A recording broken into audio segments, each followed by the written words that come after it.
Hey everyone, Bobby D here again. Welcome back. As always, if you haven't done so, go ahead, hit that like and subscribe button. Follow along. That way you'll get alerted about future content that I got coming out. So today we're going to veer off a little bit from the King of the Street series. We've been talking about performance and power modifications.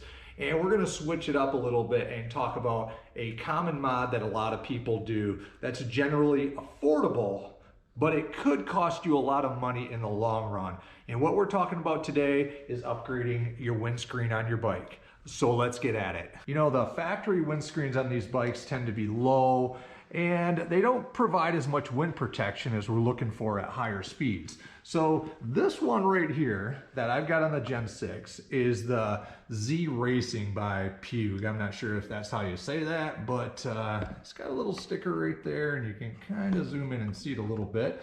But this is their Z Racing windscreen. It's what Zero Gravity and some of the other people will call a double bubble. And what they mean by that is this windscreen's got a secondary kind of a hump to it. You can see the line on it right here. And this thing goes up a little bit higher than your factory windscreen. So these are a real common modification to sport bikers. Well, what we're going to talk about is how this thing could end up costing you a lot of money. So let me lower this bike down on the lift here for a second. Set this thing down, and let's talk about how this could cost them some money. So these edges right here, the edges on this windscreen, or any of the models that are similar to this, end up, you know, they cause an angle here. Everybody can think back to what happens with a magnifying glass outside in the sun, how the sun's rays are redirected, multiplied, and magnified. Well, that can happen with these edges on these windscreens or some of the other shapes. And what ultimately ends up happening is those rays are focused on an expensive component on your bike, which is your dash. On these newer bikes with the TFT screens, these screens are very expensive. Older bikes, you used to be able to pull the screen off and you could replace just the plastic housing. This Gen 6 Zx10rr, that is not the case. If you look at the parts, you can go online and find several different OEM parts finders. You can bring up these parts right here. So this is the meters section. So these are all the parts in the meters. And if you notice, you cannot replace just the cover of your meter or your TFT screen.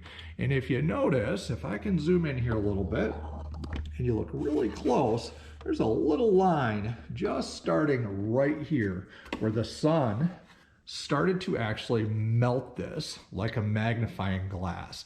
This part right here is over $1,200. So let's think about that. This part, which, you know, these vary in price, but generally they're 90 to 100 bucks right now. But a nice aftermarket windscreen could end up causing you a chunk of money, $1,200, if you damage this because you can't replace just the cover on it.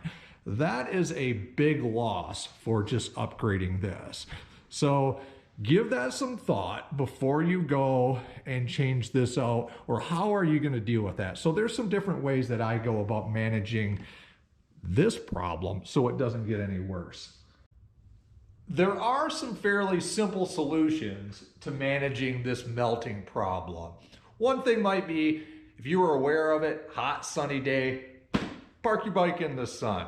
The problem's not likely going to happen while you're riding, that you're going in a straight line with the sun at the same angle the whole time. That's going to melt this thing. I think this problem happens usually when we're parking our bikes. So if you can, park this thing in the shade. The other simple solution is most of us wear gloves when we're riding. So once you park the bike, you know what I'll do is I'll just take my glove and I'll just stuff my gloves up here if I'm not worried about somebody swiping my gear. Maybe even just drape my jacket over top in that area right there so I don't have to worry about the sun melting this thing. Even just turning the bike in a different direction if you're aware which way the sun's coming up or coming down. But simple solutions to this problem that could save you money big time. There's also lens covers that you can get for these. I've got one on this bike, but I'm not so sure that that lens cover may actually stop the top of the TFT screen from melting, so I'm not so sure that I would rely on that. If you've got some input on that, go ahead in the comment section and let me know. But I think the best solution, and the one that I've been using lately, is just taking my glove, stuffing a glove up in there. All right, well, there you have it. We're talking about how the $90 part could end up costing you $1,200 in the long run. Please go ahead, hit that like and subscribe, and better yet, as I say, give me a comment. Give me some feedback. Let me know, have you had damage from your windscreen melting any parts on your bike? So until we can get this thing out there and ride, we got that white stuff coming down. Follow along for future content and updates because I've got some good stuff coming out.